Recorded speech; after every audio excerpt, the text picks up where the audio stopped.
Olá, tudo bom? Pessoal, queria aqui falar sobre o coronavírus ou vulgo Covid-19, né? Um assunto aí do momento.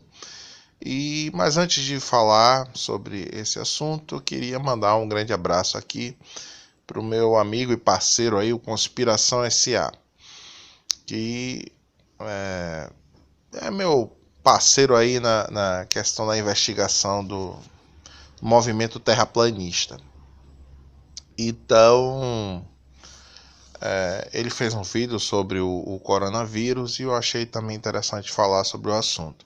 Eu queria tocar aqui alguns aspectos, porque geralmente o que eu vejo sobre esse assunto tocando apenas as pessoas tocando um aspecto ou outro aspecto, e eu queria fazer um apanhadozinho assim de alguns aspectos aí diferentes que eu acho importante para a gente ter até um senso crítico sobre o assunto. O que acontece? Existe a questão do risco, né? Mas eu acho que a gente recebe essa informação do risco de uma forma deturpada, né? Porque existe um interesse, na verdade, da mídia em geral em carregar na tinta, vamos dizer assim, né? Em gerar um pânico, gerar um medo, né? Uma situação de medo nas pessoas, um medo infundado, principalmente a gente aqui no Brasil, né? Tô falando da imprensa aqui do Brasil, mas é uma coisa que também acontece em outros países, nos Estados Unidos e tal. A tendência da imprensa, a grande imprensa, em, vamos dizer assim, em explorar, né? Em ser aquela imprensa tabloide, né? Que se chama sensacionalista, né? Existe essa tendência já há algum tempo da imprensa dita séria a migrar para uma imprensa mais tabloide, assim, né? Porque existe a ética do jornalismo sério, mas existe a pressão muito grande do Ibope, da popularidade, porque todos esses veículos de comunicação eles vivem do Ibope, que depois é o que vai permitir fazer contratos de publicidade, né, cobrar das marcas e até obter patrocinadores interessados em anunciar no seu espaço. Então existe esse conflito de interesse. Por um lado, jornalistas querem dar informação segundo o que eles aprenderam na faculdade de jornalismo. Por outro lado, eles são submetidos a uma pressão para dar a notícia de forma sensacionalista, não é? Popularizar demais a coisa, né? E escandalizar. Escandalizar é uma coisa que vende, que é lucrativa, né? Todo mundo percebe isso. Então, isso não está sendo diferente com o coronavírus. A gente vê, por exemplo, a Rede Globo, que é a principal referência aqui no Brasil, a Rede Globo carregando na tinta, né? Eu vou dar um exemplo concreto para não ficar na conversa vaga. Então vocês viram que eles anunciaram que houve uma explosão de casos, né? Portanto, que teria subido de os casos diários era coisa de 1.400, se não me engano, 1.000, 1.500 por dia, e de repente subiu 14 mil em um dia, 14 mil casos. E o número de mortes, que era coisa de 100 por dia, 90, 100 por dia, nesse mesmo dia subiu para 240 e poucos casos. Em um dia, 240 mortes e 14 mil novos casos. Então, uma explosão absurda. Então, isso gera uma reação nas pessoas, uma manchete dessa, uma notícia dessa. Então, quando você vai ver, se aprofundar no assunto, você vê que aquilo, na verdade, foi uma mudança na metodologia de contabilização. Então, quer dizer que muitos casos suspeitos passaram a ser considerados logo como coronavírus, né? E mesmo que sejam coronavírus, né? Então, por exemplo, um raio-x do pulmão. Antes não era contabilizado. E depois desse dia passou a ser contabilizado como coronavírus, embora careça de uma confirmação, na verdade, no teste verdadeiro para saber se aquela infecção é um coronavírus ou se é uma outra infecção qualquer.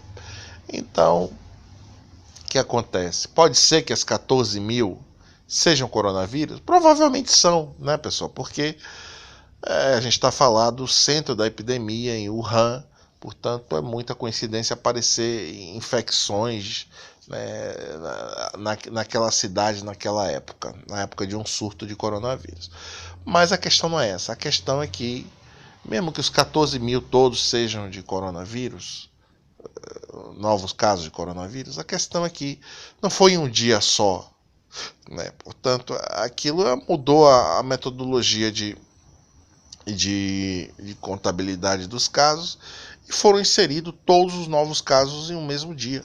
Mas eles não ocorreram em um dia apenas, né? Ocorreram ao longo de vários dias. Portanto, a notícia é dada de uma forma, se vocês percebem, a notícia é dada de uma forma como se tivesse havido uma explosão em um único dia, o que não é verdade, né? Agora, dito assim, como eu falei, fica bastante claro que há uma manipulação, mas a manchete é dada essa impressão de que explodiu o número de casos como se tivesse havido uma contaminação em massa, relâmpago, não é verdade? Portanto, induz você ao pânico, né? Portanto, você pensa, olha, está lá do outro lado do mundo, mas está havendo uma explosão de casos, agora está em progressão geométrica, acabou, fim do mundo, apocalipse, vamos todos morrer, né? Então, a gente precisa ter muito cuidado com isso. Se a gente tiver essa consciência de que o interesse da mídia não necessariamente é dar a notícia de uma maneira ética, não é? A gente vai ter mais como ponderar em cima dessas manchetes sensacionalistas e essa notícia. Vocês veem também claramente a exploração, que eles passam dias e dias e dias falando disso aí, quando na verdade, para a realidade aqui da gente, do Brasil, né, a gente só precisa saber, né, o que está acontecendo no resto do mundo, mas aqui para nossa realidade, aqui local, a gente precisa saber se está havendo casos aqui, que não está havendo, na verdade, e tem que estar preparado, né? Tem um plano de ação minimamente. Isso aí é questão das autoridades sanitárias que tem que se preparar. E a questão do carnaval, obviamente, que gera um certo receio. A questão do carnaval, isso é um receio razoável, mas não é motivo para pânico, porque mesmo que apareçam casos aqui no Brasil, né, é esse ponto que eu queria chegar. Mesmo que apareçam casos aqui no Brasil de brasileiros que pegaram de asiáticos que vieram passar o carnaval aqui, a questão é a seguinte: existe o risco de pandemia? Existe, mas as pandemias em 2020 não são como as pandemias no início do século XIX, porque a gente tem uma coisa chamada medidas, né, profiláticas, como por exemplo a quarentena. Portanto, a vigilância sanitária, através da OMS, já tem um know-how muito grande, já tem um conhecimento muito grande, né, devido a tantas epidemias que houveram, né, como ebola, própria gripe aviária, H1N1 e por aí vai. Portanto, existe um conhecimento adquirido, um conhecimento operacional, né, e a quarentena é uma medida muito eficaz. Então, por um lado, a gente tem a questão do transporte aéreo também, que joga a favor da epidemia, vamos dizer assim, né? Porque hoje em dia, né, qualquer pessoa, em questão de horas, pode sair da China, estar aqui no Brasil, ou vice-versa, ou sair daqui do Brasil, estar no Japão e passar a zika e dengue para os japoneses, né? Então existe esse problema, a facilidade de contágio através do transporte aéreo, principalmente. Existe a questão dos cruzeiros, em que pode haver uma contaminação muito grande, como está havendo um cruzeiro que está ancorado no Japão, e praticamente todos os casos de coronavírus japoneses estão nesse cruzeiro aí. Mas existe por outro lado, né, É por isso que eu falo, preciso ponderar as coisas. Por outro lado, existe essa questão das medidas de contenção, as medidas profiláticas, que são muito eficazes. E, por outro lado, também existe uma coisa chamada de era da informação, né? Portanto, a gente está na era da informação, e a informação ela transita de uma forma extremamente veloz, né? Todo mundo sabe, as redes sociais, o WhatsApp, tudo isso. Portanto, existe uma rede informal, né? Que vamos falar assim na prática, né? Se houverem pessoas, né, que você veja que está com sintomas de infecção em seu bairro ou assim, as pessoas naturalmente vão divulgar essa informação, vai haver uma observação maior, um monitoramento maior. Então, digamos que a informação transita muito mais rápido do que o vírus, e com a informação você consegue conter o avanço do vírus, não é verdade? Então, é preciso a gente ponderar as coisas, não há motivo para alarme aqui no Brasil, não é? Inclusive a própria China está dando um exemplo, né? A questão de fechar as duas cidades lá e construir os hospitais em tempo recorde. Tudo isso demonstra realmente que existe um grau de maturidade nesse assunto muito grande, até se falando na China, que é um país, né? Regime ditatorial, fechado, que a internet é controlada e tudo mais. Você veja que até mesmo lá existe a verdade seja dita, eles estão fazendo as coisas corretas, eles cercaram a cidade, eles colocaram a cidade em quarentena, né? Então eles estão fazendo a parte deles, e se não fizessem isso, a epidemia com certeza já teria se tornado uma pandemia. Portanto, para dizer a vocês que não há motivo para alarme, não é verdade, principalmente aqui no Brasil, né? Quem tem que estar preocupado é realmente quem tem parentes lá naquela província lá, onde está ocorrendo o surto, não é verdade? Então, eu queria tocar nesse ponto da exploração na mídia. Gostaria de tocar também na exploração que é feita através dos conspiracionistas, né? Vocês sabem que eu ando agora pesquisando, investigando a questão do movimento terraplanista no YouTube, né? E obviamente que eles estão explorando o assunto, e até explorando muito mais do que a mídia formal, vamos dizer assim, né?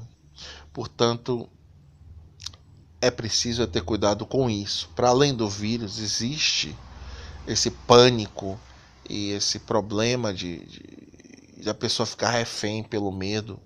Eu vejo minha mãe aqui, minha mãe tem 87 anos, quando aparece esse assunto no jornal, minha mãe fica com os olhos enormes e, e avança na cadeira, como se quisesse entrar na televisão. Ela fica, obviamente que ela fica obcecada e preocupada demais com a coisa que está do outro lado do mundo. Portanto, isso não é razoável. E é o mesmo efeito que tem nessas pessoas que seguem esses gurus da Terra plana.